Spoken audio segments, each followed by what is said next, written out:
Welcome to the Ladies Talk Show. This is your host, Leah Richheimer. We are on page 275, chapter 11, Getting to Harmony. Ladies, this is so good because so many people carry so many resentments that they've worked on everything else in the book, but they still have these grudges. So that's what we're working on. And strap your seatbelt on. We got some really great questions coming up today. Okay. Write your questions in as you're doing. Info@Ladies Talk Show. Our inner lawyer. Before we can clean under the rug and get to harmony in our marriage, we have to understand one thing. We have all become unwitting prosecuting attorneys. When there's a lump under the rug, it sets us on a mission to gather ever more evidence.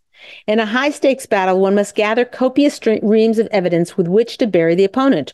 Our very survival depends on it. How could we make a compelling argument without substantive proof? And thus, we've become cunning detectives in our own homes, amassing verifying facts that can help us to vanquish the opponent, in this case, our husband.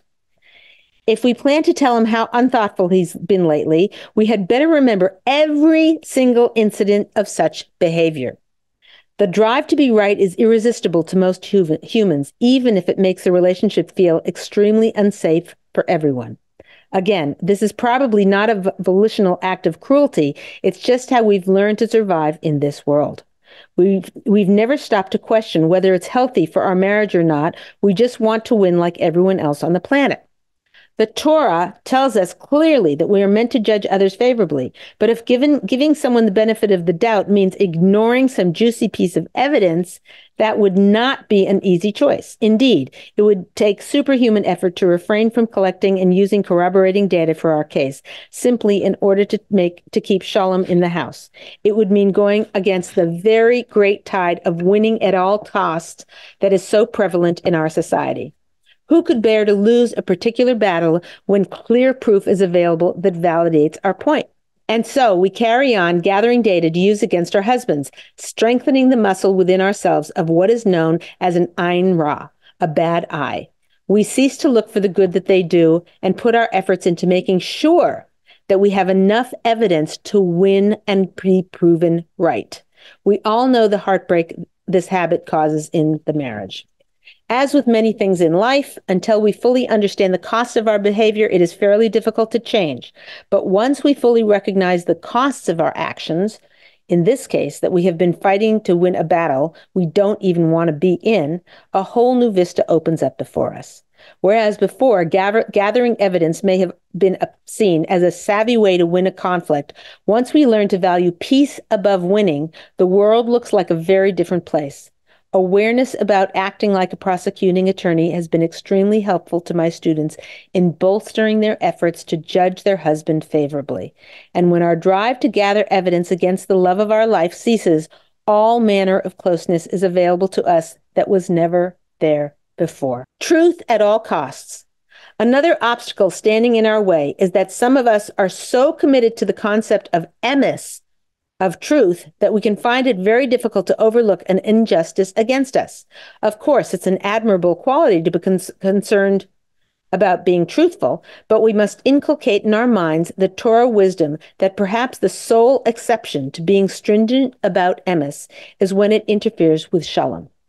As we see, even Hashem himself reported to Abraham, "Your wife said she is too old to bear a child," instead of using precisely Sarah's words. If there was even a chance that Shalom Bayis would be disturbed, God precluded that by altering his report of Sarah's words.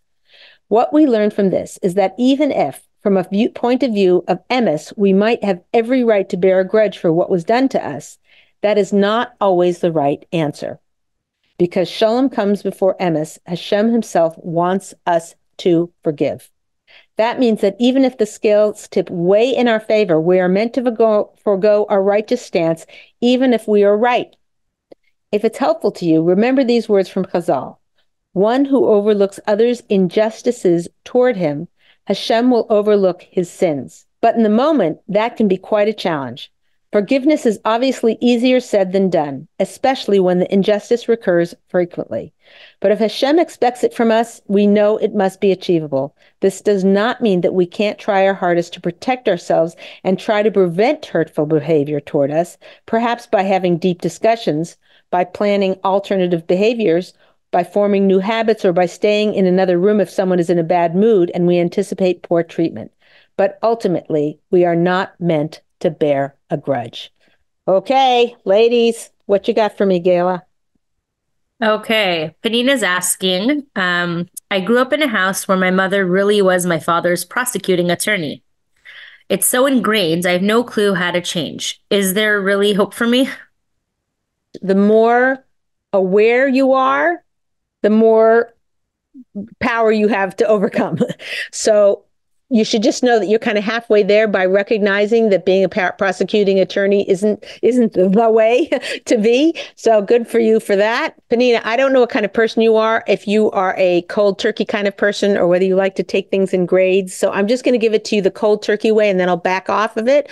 But the cold turkey way to do this and to become the person who is never the prosecuting attorney is to sit down with your husband when you're both well fed and both well rested and say to him, I just want to talk to you about something. I realize that I'm like a prosecuting attorney in our relationship. Like I'm gathering data to prove that you're wrong about stuff. And I recognize what damage I'm doing to me, to you, to us, to our relationship, to our family. And so I want to work on it. And I'm afraid by telling you this, yeah, it's making me super, super vulnerable. But I feel like then you can support me in it. So if I'm saying a thing, you can say, maybe with a joke or something, say, oh, is this the prosecuting attorney coming out or something like that? I'm not sure how we can, maybe you can come up with suggestions and we can kind of brainstorm on how to solve it. But I just want to bring it to your attention so that's like out in the open, because I know myself, like if I'm just working on it quietly and behind the scenes, I'll be motivated and work hard for about a week. And then the second week, I'll be back to my old self. Whereas if you're working with me on it and helping me welcoming your input and welcoming you calling me out when I'm doing this, that will be the strongest way for me to get on the other side of it. So that's the hard way, Panina. That's the whoa, rip the Band-Aid off, let's go. Okay, so I get that. Now, if that's too harsh and scary, what you can do is you yourself either keep a journal or a voice note or something like that, you keeping a record yourself of when you're collecting this data against him. And you can recognize, some of it's very insidious, very hidden and behind the scenes. It could be, like he speaks harshly and you're like, oh, he spoke harshly. So then you would write that down. He spoke harshly and I was about to, I was going to use that against him when look, if a husband speaks harshly, he says, we are not sending to that school. I would never send a kid to that school, right? So he speaks harshly. So now you're prosecuting attorney. You don't listen to me. You're not there for me. You don't take my thoughts into consideration. You gathered a lot of data points from that, right? If you recognize that as being the prosecuting attorney, you would handle it completely differently. You would say, I hear. If that's the way you wanted, maybe that's the way it should go. Or are you open to, alternative reasons of why I thought the school would be good for our kid? Or, your whole attitude becomes different. If you're using it to use it as evidence against him in court or in a future conversation of accusing him of being harsh or whatever, the opportunities or the creativity of how can I handle this better doesn't come to you as well. And not only that, your results are going to be not as good. In other words, if he says this harsh thing and you just use it against him, whereas if you think about it and you're soft and you whatever, and you can use your Bini Yasera to come up with something he might be open to. It still might end up being the same result, but out of 10 things where he's harsh, or where he's putting his foot down, if you're soft, answer him softly back on 10 of them, one of them, he's going to say, okay, we'll go on the vacation you want to the Bahamas, whatever. I don't know. Is that a good vacation? Do they have kosher food there? I don't know. I'm just making it up. But anyway, Panama, I've heard. Anyway, okay. So I'm not being paid by the Tourist Bureau, whatever. Although you can send donations to Marriage Campaign. We'll take it for Shalom Bayis education. Send us information, info@ladiestalkshow.com. Okay, never mind. So anyway, what was I going to say? So the bottom line is there is a way to handle it in a way when you're not the prosecuting attorney that that opens up to you once you learn that. So you're already a good portion of the way there by recognizing it in your parents, recognizing it in yourself, and having the motivation and determination to do it. Now you just need a plan. And that plan is either journaling or having a friend that, you're calling her and saying, oh, today I really wanted to say XYZ. You can do that even Lashon Hara. If you're the Toelis, the reason that you're doing it and saying this thing about your husband is to grow and to be a better person.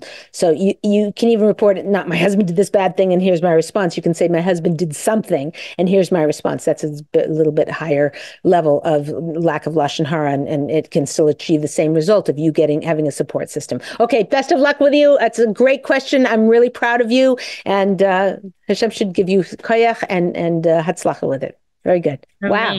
Okay, great. So Mary's asking, it's hard to keep judging favorably when the mistakes are repeated. I'm not a Rebbetzin. I don't know how to keep it up. I get this, Mary, this Valdic thing for you, which is when someone tells you, a parent, a kid, a teacher, a husband, when someone tells you something, right?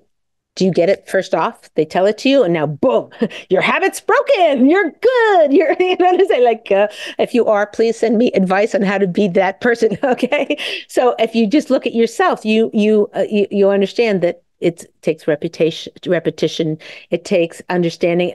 They've got a habit that they're trying to break. And maybe you told them, this really hurts me. It's, you don't understand how much it upsets me. And when you do this, whatever, and then they do it again. And, it's not like they're trying to take a, knife and stab you, God forbid. They're just in habits modes, or maybe part of the thing they're doing that's hurting you is because you're doing something to hurt them and they're getting back at you. Who knows what the dynamics are? But don't be mad at people for being human. Hashem did not create us with the ability to say, I just had an insight and an inspiration and I'm changing this. Boom. Now I'm going to be a new person. No, it's work. It's, 3 steps forward, 2 steps back, 3 steps forward, 2 steps back, 3 steps forward, 10 steps back. That's the growth curve. And just the more patience you have with his growth, the better and smoother the whole thing will go. And you just have to bolster yourself. If you have to repeat again and again, it hurts me when you do this. It hurts me when you do that. If that's not working after 6 months and he hasn't changed at all, you can do some more introspection. Part of it would be, are you doing this to get back at me at something else? Are you doing this because you're mad at your mother and you're taking it out on me because of how you were raised, or, like that? You can, it might be something you have to go to therapy for, to get a third party to mediate the situation. But more than anything, you just have to give people the time and the space to grow into where there's more harmony in the relationship. And it could be you're asking him to change something that's unchangeable. A man who his whole life has been, raised his voice when he was upset or is excited about something, to ask him to change that. It might be, you might be better off just getting thicker skin to his harsh voice or something, or it could be, would you mind, listen, when you get, I feel like you're yelling at me. So when you're doing it, I'm going to say, you're not yelling at me, right? You can talk as loud as you want, but you're not yelling at me, right? So come to some kinds of plans or get creative and get some plan that doesn't make him have to change his behavior, but has you be able to feel it differently. Okay. Wow. These are good questions. Okay. What else? Yeah. Chaya's asking, I try to have an ayin tova, but my husband is someone who just sees the bad. I kind of feel like he doesn't deserve it. Doesn't deserve it. What is his? I'm a little confused because I don't know what his doing something, a bad word, I was going to say, that's that we don't like, or that's bad, being a pessimist is how people were born. If he has an ayin ra, he looks at things, the bad thing, if he's like that, what does that have to do with you? I mean, you try and be the best person that you can possibly be, and he tries to be the best person he can possibly be. That's the only way you can, really shift the whole situation, is work on it. If he sees you constantly being, having an ayin tov and seeing the good thing and not being a prosecuting attorney, that's your highest chance of him not doing it to you, but I don't see what one has to do with the other. These are your character traits and you're working on them, and you should, having nothing to do with whether he deserves you to work on them or not. That's your job. That's all of our jobs. We all have to work on things, on bettering ourselves, regardless of whether it's for somebody else or for ourselves. We're obligated to do it for ourselves. So I think I understand where that would be harder because it's not reciprocal. But most things aren't, And so we're expecting him to be a certain way so that you should be a certain way. I think it's the wrong way to hold it. The best way to hold it is to think, how am I going to fulfill my shlemus in the world? How am I get my perfection in the world? How am I going to become the best me I can possibly be? And if you're pushing the envelope to grow and being a basalia, determined to grow. If you're being that person, that will bring out the shlemus in your husband. We just know that to be so. And your children also. Yeah, so there are sources for that. And I'm just trying to think of what the source is. The source is something about if you're working on your character traits, you're bringing up your neshama, and your husband shares your neshama. You're bringing your neshamas up together, and then the children can stand on the shoulders of that. So I wished I remembered exactly who said that, but I know I heard that source. Okay, very good. Let's go on to the next question. What you got? Okay, next question. Hanal is asking, being a mother, I'm often the one who understands the kid's schedule better. So when my husband tries to change it up, I know the consequences and the effect it will have on the kids. How can I overlook it and do what he wants when I know my plan makes more sense? So good question. Can I tell you how often I get this question about men messing up their kids' their sleep schedule? Actually, we have a show called Bedtime Schedule, I Think Not, or something like that. So you go watch that show because there's a whole show on it. But the issue is the main issue is that you know for whatever reason, we've been handed a little bit of a logistical nightmare in our life. Maybe this is how it's always been. I don't know. But like just at the point when the woman is the most exhausted and can't keep her eyes open and can't, her head spinning and she's got brain fog and she's, has, just at that moment is when the kids come home from school. She's got to think about dinner. Lunch is the next day. The phone rings off the hook. That she needs to get a babysitter. It's like it all converges. Not that we have any minute of time during the rest of the day either, but it is that's why they call it the bewitching hour or something like that. And also that's when the husband comes home. And we finally got the kids in their pajamas. We finally got, everybody's teeth brushed or whatever. And the husband walks in the door and it's like, he's like, oh, and want some candy? And they already brushed their teeth. And, like that.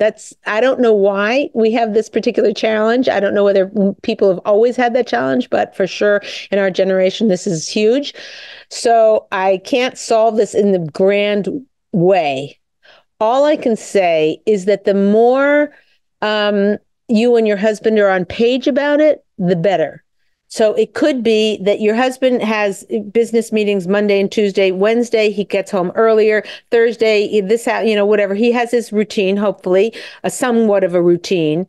And so you have an agreement with him that on Monday and Tuesday nights, the kids go to bed exactly when they think. On Wednesday, they can stay up a little late. Thursday, they can stay up a little late because Friday's a half day of school. Whatever it is, that when there isn't this him coming home and completely messing up your schedule.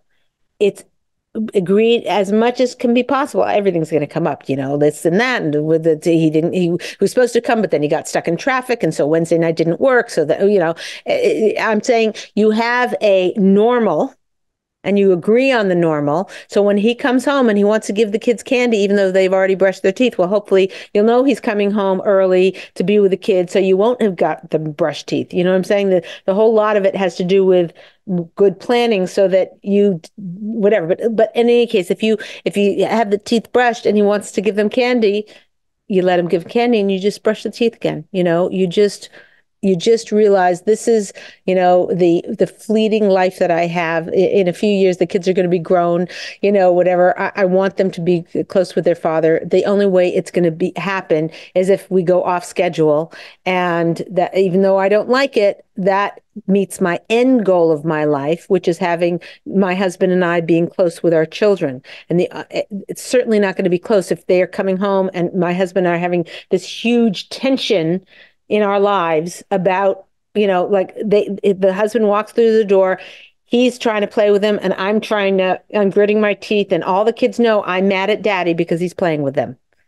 Doesn't build achdus in a family that doesn't meet your goal of what you want to create in your home. So this takes very careful thinking, careful communication with your husband, careful planning, and a lot of forgiveness, a lot of just overlooking. What is it before you get married, you should have your eyes wide open.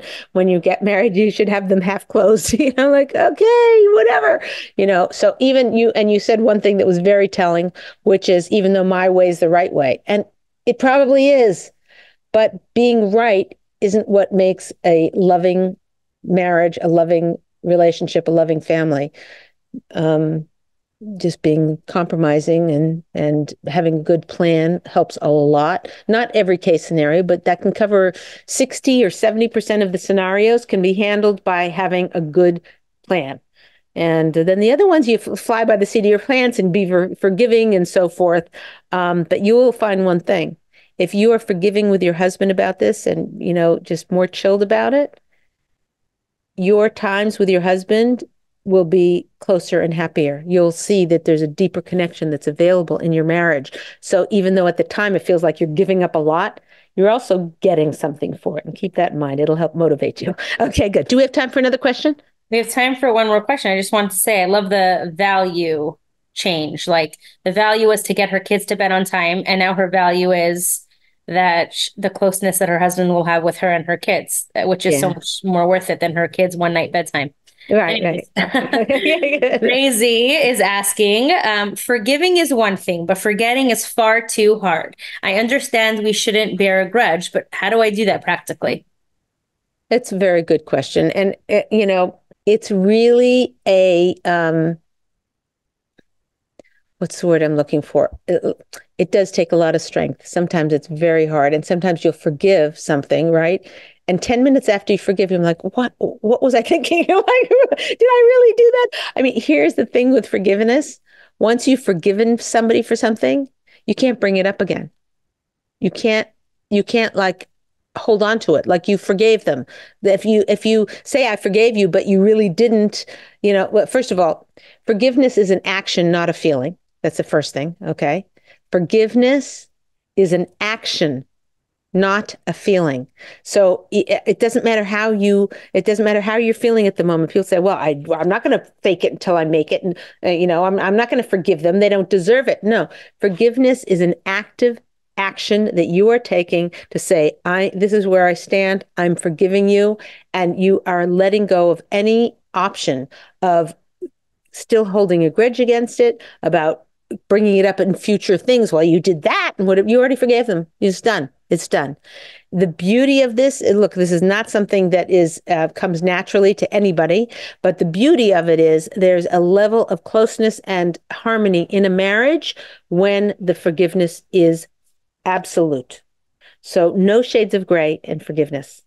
It's, I forgive you. Black and white. And either you haven't forgiven somebody, and then you take the action. Don't wait till you feel it, because you're not going to feel it. Okay. When someone did something to you and it's just unforgivable, and then you forgive them, on the other side of it, maybe for 10 minutes, you can feel like, okay, I'm moving on with my life.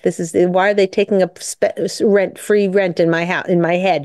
There is a glorious feeling, but most of us then go back and revisit. And what you just have to know, the rule with forgiveness is it's a black and white thing. You forgive. It's an action, not a feeling. And once it's over, it's over.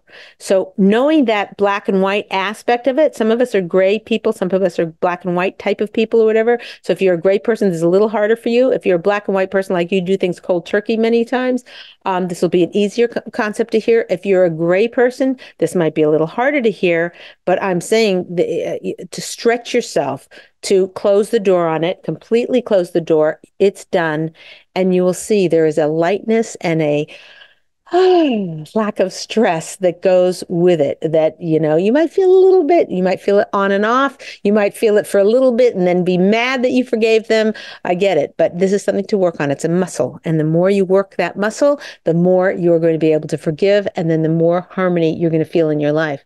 And if you realize, sometimes when you have issue with that person, they did this, you're piling stuff. When you've forgiven and really forgiven, like, hey, your shoulders have nothing on them. You're like, like you're just a lightness. There's a joy that is available in forgiving. So just keep that in mind when you're doing the hard work of forgiving.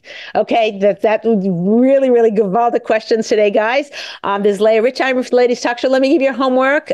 One time this week, think about something that you have a grudge from your husband about, and work very, very hard to forgive him. Either just in your heart, forgive him and let it go, or in speaking with him and forgive him in speaking with him and say, just tell him, I forgive you for that, even though it's really hard for me. And even though it's hard for me to even feel it, I'm going to forgive you and try and get on the other side of it.